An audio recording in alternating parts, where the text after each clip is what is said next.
Atos, capítulo 17. Paulo e Silas em Tessalônica. Tendo passado por Anfípolis e Apolônia, chegaram a Tessalônica, onde havia uma sinagoga de judeus. Paulo, segundo o seu costume, foi procurá-los e por 3 sábados arrazoou com eles acerca das Escrituras, expondo e demonstrando ter sido necessário que o Cristo padecesse e ressurgisse dentre os mortos. E este, dizia a ele, é o Cristo Jesus, que eu vos anuncio.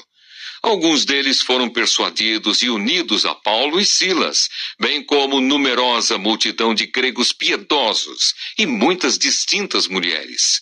Os judeus, porém, movidos de inveja, trazendo consigo alguns homens maus dentre a malandragem, ajuntando a turba, alvoroçaram a cidade e, assaltando a casa de Jason, procuravam trazê-los para o meio do povo.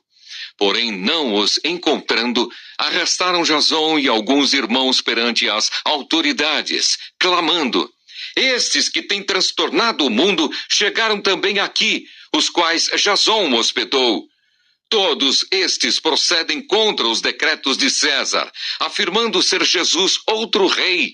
Tanto a multidão como as autoridades ficaram agitadas ao ouvirem estas palavras. Contudo, soltaram Jason e os mais, após terem recebido deles a fiança estipulada.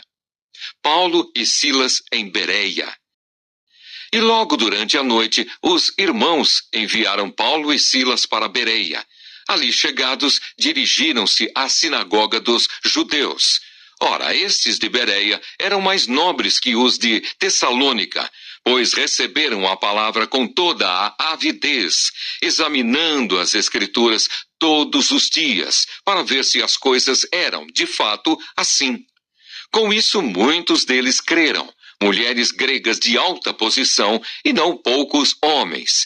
Mas logo que os judeus de Tessalônica souberam que a palavra de Deus era anunciada por Paulo também em Bereia, foram lá excitar e perturbar o povo.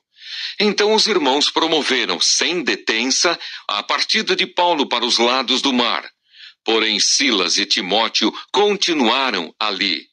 Os responsáveis por Paulo levaram-no até Atenas e regressaram trazendo ordem a Silas e Timóteo para que, o mais depressa possível, fossem ter com ele.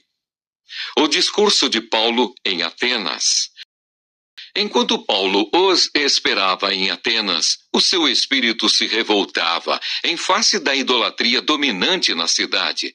Por isso, dissertava na sinagoga entre os judeus e os gentios piedosos. Também na praça, todos os dias, entre os que se encontravam ali. E alguns dos filósofos epicureus e estoicos contendiam com ele, havendo quem perguntasse: que quer dizer esse tagarela? E outros: parece pregador de estranhos deuses, pois pregava a Jesus e a ressurreição. Então, tomando-o consigo, o levaram ao Areópago, dizendo: poderemos saber que nova doutrina é essa que ensinas? Posto que nos trazes aos ouvidos coisas estranhas. Queremos saber o que vem a ser isso, pois todos os de Atenas e os estrangeiros residentes de outra coisa não cuidavam, senão dizer ou ouvir as últimas novidades.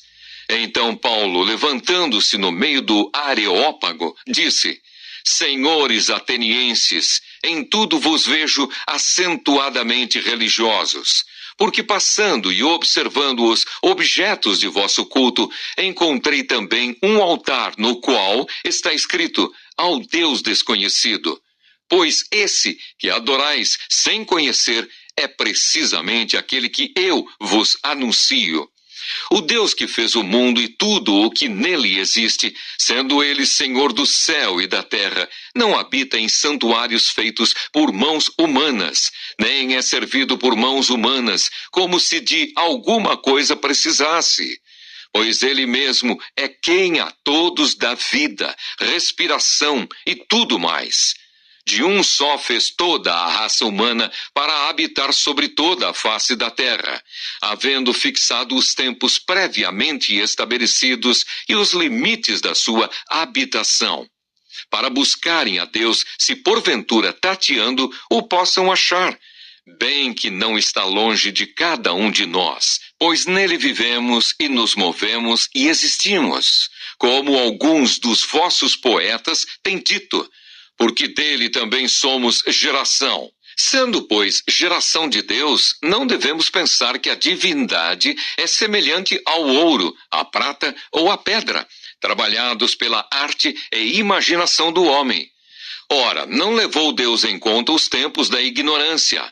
Agora, porém, notifica aos homens que todos em toda parte se arrependam, porquanto estabeleceu um dia em que há de julgar o mundo com justiça, por meio de um varão que testinou e acreditou diante de todos, ressuscitando-o dentre os mortos.